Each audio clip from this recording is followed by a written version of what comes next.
I was wondering how to introduce myself, because presenting yourself to people is important and you want to say all the good things about yourself.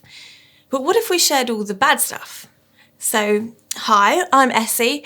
I'm very passive aggressive sometimes. I think I'm an expert at gardening because I kept one rose bush alive, and I have a tendency to talk before I think a lot of the time. We want to present the best version of ourselves and hide all the mess, don't we? And job interviews are a really good example of this. Does anyone listening actually like interviews? I hate them. I got my first job when I was about 16 and my interview was the scariest thing ever, and I remember thinking that I had to get this job, otherwise I'd never get another job again. And since then, I've had a lot of other interviews, and some have been surprisingly nice, some I've thought have been awful, and then somehow they've offered me the job. One time I just walked up to a manager of this bar and asked him if he was looking for anyone, and he interviewed me right then and there on the spot. I had one interview a few years ago that I really wasn't ready for. I had a really busy week at my current job, and I was newly married, so I was adjusting to a home life that looked quite different, and I was just generally quite tired. And when I got to the interview, I had to do a sort of practical task first, where they sat me in a room and I had to answer a phone call and try and help the person on the other end. And I knew that the call was being recorded as part of the interview. And then I had to go downstairs for the actual interview, not knowing whether or not the panel I was speaking to had heard that call or not. It was a really hot day. I had a fan blowing right in my face and my mouth was so dry, and I just sat there panicking about every word that came out of my mouth. Like, is this right? And then it sort of spiraled into like, why did I apply for this job? I look so stupid. They think I'm so stupid. What did I say on the phone? Do they think I'm just an imposter? They think it's hilarious that I'm here. And then to top it all off, because all of this was going around in my head, I actually cried right there in the interview room because I was so convinced I was so rubbish and presenting a horrible version of myself. There was so much fear in me to be the best version that I could present as possible, to not show any weakness. And even when they ask you the "what are your weaknesses" question, we always try and turn them into strengths, don't we? But this is what we do sometimes when we come to Jesus. We try and fool him, saying, "Here, look at everything, look, everything's fine, I'm doing all right." And the enemy loves this because he jumps on it and tells us that we have to measure up to a certain standard in order to be accepted by God. And when we're already feeling tired and exhausted, we feel this added pressure of the enemy saying, you need to make yourself better before you come to God. So today I'm going to look at a short passage in Matthew that explores the invitation of Jesus to those who are tired and struggling and trying to sort out all of our problems on our own, and look at the heart that Jesus has for his people. Let me just pray. Father, we turn to you this morning as we look to your word. I pray that you will give us an open heart to hear your call on our lives today. Amen. So if you have a Bible or the Bible app, then why don't you turn to Matthew 11:28. We're going to read verses 28 to 30 and dissect them a bit and get into exactly what Jesus is inviting us into. And just a bit of context to this verse. So Jesus is preaching around a place called Galilee, which is in the sort of northern part of Israel. And he's just been asked if he was the one that everyone has been waiting for, the Messiah, because people had been waiting a long time for the Messiah to come. And so he does explain that he is. And after he explains a bit more, he says these words. So let's read. "Come to me, all who are weary and burdened, and I will give you rest. Take my yoke upon you and learn from me, for I am gentle and humble in heart." Let me read that again. "Come to me, all who are weary and burdened, and I will give you rest. Take my yoke upon you and learn from me, for I am gentle and humble in heart, and you will find rest for your souls. For my yoke is easy and my burden is light." I'm just going to read this in the Message paraphrase version as well, which is a little bit more accessible and just gives us a bit of a different perspective. Are you tired and worn out? Burned out on religion? Come to me, get away with me, and you'll recover your life. I'll show you how to take real rest. Walk with me and work with me. Watch how I do it. Learn the unforced rhythms of grace. I won't lay anything heavy or ill-fitting on you.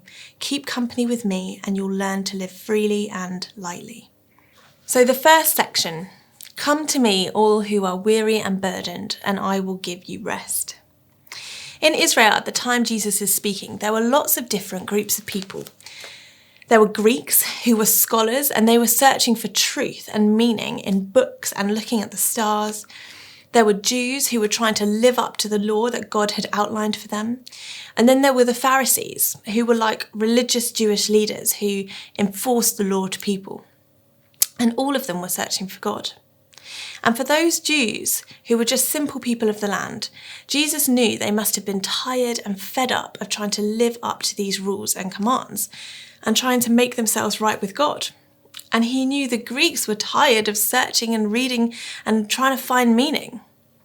This invitation that Jesus poses in this passage would have been really quite strange. It's not what anyone really would have expected. They would have expected him to say, go and read the law, or go to the temple, or go and give more money to the church, or pray more. Then you will find rest for your souls. And these things are all good things, but Jesus explicitly says, just come to me. I think even now, when we read Jesus' invitation in our day and age, we expect it to come with caveats. You know, right now, if somebody gives you something free, it's not really free, is it? It's free. It comes with a caveat. Get a free gift when you spend £50, sign up for 3 months and then get 1 month free. Do we put this on Jesus, thinking that there are expectations that he has before we can actually come to him? Like he'll only give us rest if we do X, Y, Z first. To earn this rest he's offering, we expect there to be some kind of job description. We get this rest if we get the job, if we have the right qualifications or fit in with the culture. For Jesus' job opening, we get this rest if we learn from him, or if we pray from him, or if we give money to the church. And those things are good, as I say, but he doesn't say that. He simply says, come to me. What I absolutely love about this passage is that it's not just me interpreting the fact that Jesus says, come as you are. Jesus actually calls it out. He says, come to me, those who are weary and burdened, those who are struggling and tired. How many of us brush our teeth before going to the dentist? I know I do, and it's a silly thing we do, but we can somehow think it will make us look better or smell better for the dentist. But it is actually really silly when you think about it, because if you have problems with your dental hygiene, brushing your teeth or even saying everything's fine isn't going to solve the problem. And the dentist is a professional. Like, we can't fool him, no matter how hard we try. If there's a problem, he will see it. He's trained to. And it's just like that when we come to Jesus, pretending everything's fine or telling him that nothing's hurting. He sees our heart anyway, so what's the point? But we do it. I know I do. It's like in our interview, or my interview. I was trying to pretend I was fit for that job, but clearly I wasn't. And the interviewer knew it, but I was still trying to convince them. If Jesus was interviewing us for a job, he'd say, okay, yeah, well, your answers are great, and you've already got the job. So tell me what's actually going on. A lot of us may know Jesus, but do we come to him in our weariness, in our pain, and in our struggle? Or do we try and fix ourselves first? Are we scared of what he will be like when we do come to him? So moving on to the next section of our passage, Jesus outlines actually what he is like. He says, come to me, take my yoke upon you and learn from me, for I am gentle and humble in heart. The heart of Jesus is not come to me after calming down and sorting your issues out. Wear a nice shirt before you come to me. The heart of Jesus is come to me because I'm humble and gentle. In all of the Gospels, Matthew, Mark, Luke and John, this is the only place Jesus talks about his own heart. We learn a lot in the Gospel about Jesus, about his ministry and his prayer life, his travels, his friends, his relationships, how he communicates, and in all 4 accounts, how he came to the cross, died and rose again 3 days later. Yet here is the only place he opens up and shares about his own heart. And he chooses to describe his heart as gentle and humble. Now, whenever the Bible talks about the heart, it's not talking about your emotional life, not like your heart versus your head like in the rom-coms. It's talking about the sort of central hub from which our whole being stems from, our motivational headquarters, not just a part of who we are, but the centre of who we are. Our heart drives all we do. It's who we are. So when Jesus tells us about the centrality of who he is, that hub that defines everything he does, he shares that it's gentle and humble. So gentle, he's not going to be the strict headmaster telling you off for talking. And humble, he's not proud and judgmental, saying, look how good I am, you need to sort yourself out. He's not sat on the interview panel waiting for us to trip up. He's meek, humble, and gentle. These are soft words that could be seen as quite mushy, and for the Son of God. So why did Jesus choose to say this? Why was it so important to describe himself in this way? He wants to invite us into a relationship where what we're met with when we do turn up in our mess and in our struggle is someone who doesn't point the finger, but someone who opens his arms. He cuts through the crap. He doesn't just say, come as you are, but he says, I know you're tired and I know you're weary. You might think I'll judge you or look down on you, but I won't. I'm gentle and humble. Therefore, come to me as you are. No interview required. Him saying that he's humble and gentle means he's the most understanding and accessible person. He's the Son of God, yes, and for all his glory and holiness that carries with being the Son of God, Jesus' heart for us is tender and open and approachable. I grew up in a home that was a Christian home, and my parents introduced me to Jesus at a young age. I became a Christian and accepted an invitation to follow Jesus when I was about 14. And many of you listening might know my parents, so I should say that I've checked that they're happy for me to share this, and I will reiterate that God has worked amazingly in their lives over the years. But things were sometimes quite hard, and into my late teens, my parents were in and out of being separated and back together. Both of them were unhappy and they argued a lot. I had a really fraught relationship with my brother, and we too argued a lot. And in amongst all of this, I was trying to finish school and plan for my future. I was angry a lot of the time, like really angry. I'd argue and scream and say horrible things to my family because I thought I deserved better than what I was getting. And I was angry at God. Why was my home full of stress and arguments and everyone else had the perfect family? Why couldn't my mum and dad just be like other people's parents? Why couldn't my brother and I just get along? I constantly questioned whether God even cared. And I was so scared when we worshipped at church, knowing how awful I was at home. What I said to my parents and my brother, how I shouted and screamed at them. But I just kind of ignored it. I'll be like, yeah, I'll go along and be with my friends and I'll keep my focus on God rather than looking at me. Like the dentist, I was covering up all the mess, thinking that he wouldn't see it. And one day I just had enough. I screamed and said something absolutely awful to my mum, and I got in the car, I just passed my test at the time, crying, and just went for a drive. And on that drive, I don't know where it came from really, but I just started to scream and shout in the car and share what I was feeling to Jesus. I asked Jesus all the questions I kept bottled up, like, where are you and why isn't this working and is it ever going to get better? And I was speaking all of this out loud, which was quite weird at first, but once you got into the rhythm of it, it was actually quite peaceful and I felt my anger lift. And I wasn't met with judgment, but I felt Jesus say, yeah, share with me, I'm here. I know it's hard, tell me how you're feeling and what's going on. Now, he wasn't justifying my actions and my behaviour, and he didn't change the situation immediately. But he just wanted me to come in the struggle that I was feeling and share it with him.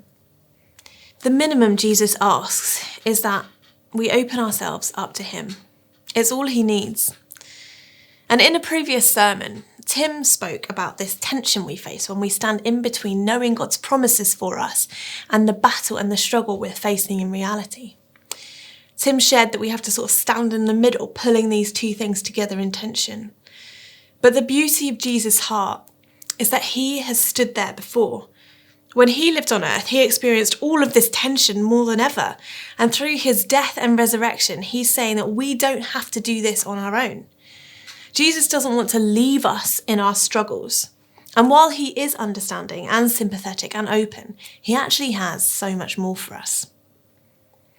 So let's return to the last section of our passage. Take my yoke upon you and learn from me, for I am gentle and humble in heart, and you will find rest for your souls. For my yoke is easy and my burden is light. Let's try and unpack that. So what is a yoke? Well, the yoke was a part of a harness that was used to pull a cart or a plough along the fields. And the yoke itself was kind of the way that two cattle or oxen would be strapped together, so they would be able to carry the heavy loads. But the way the yoke was used was to train younger ox in what they needed to do. So you'd yoke a bigger ox and a smaller ox together, and the bigger one would be able to show the smaller one what to do and therefore carry more of the weight while the smaller one was learning. The term yoke was common for the people that Jesus was talking to. They would have known what it meant, and they would have seen them being used frequently out in the fields. And Jesus, being a carpenter, probably made a lot of them in his time.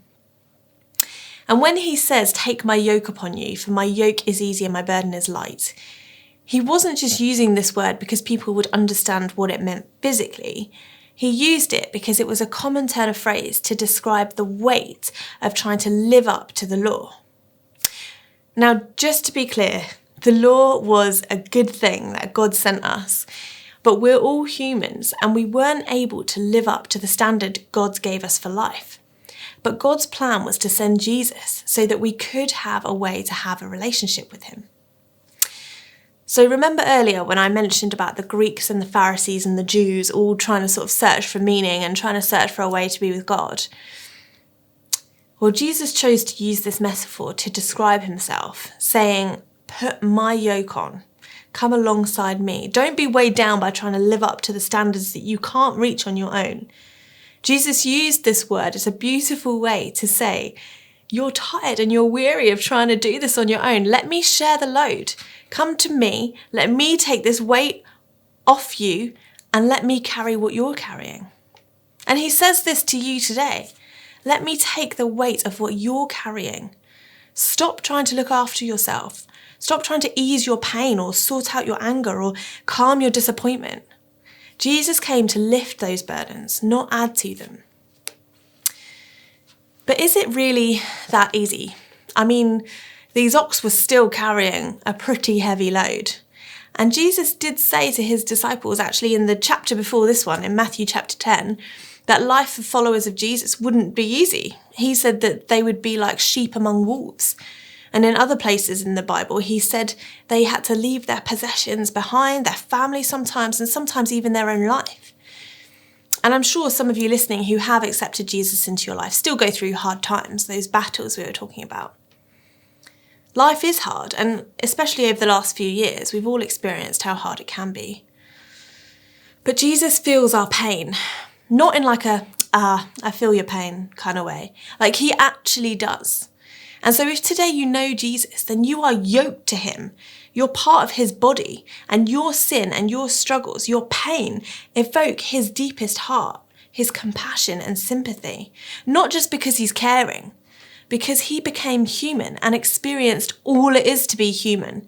Betrayal, lies, anxiety, physical pain, he felt it all. But he went to the cross and conquered death and is now in heaven praying for us and advocating for us and sent his Holy Spirit to be with us. When we struggle, he takes part with us. He's sided with you against your sin. He's not against you because of your sin or your struggles. When I was driving around in my car, I could have tried to fool him, pretending everything was fine. But he knew how badly I'd spoken to my parents, and he knew the disappointment I was feeling and the shame and the guilt that I was feeling.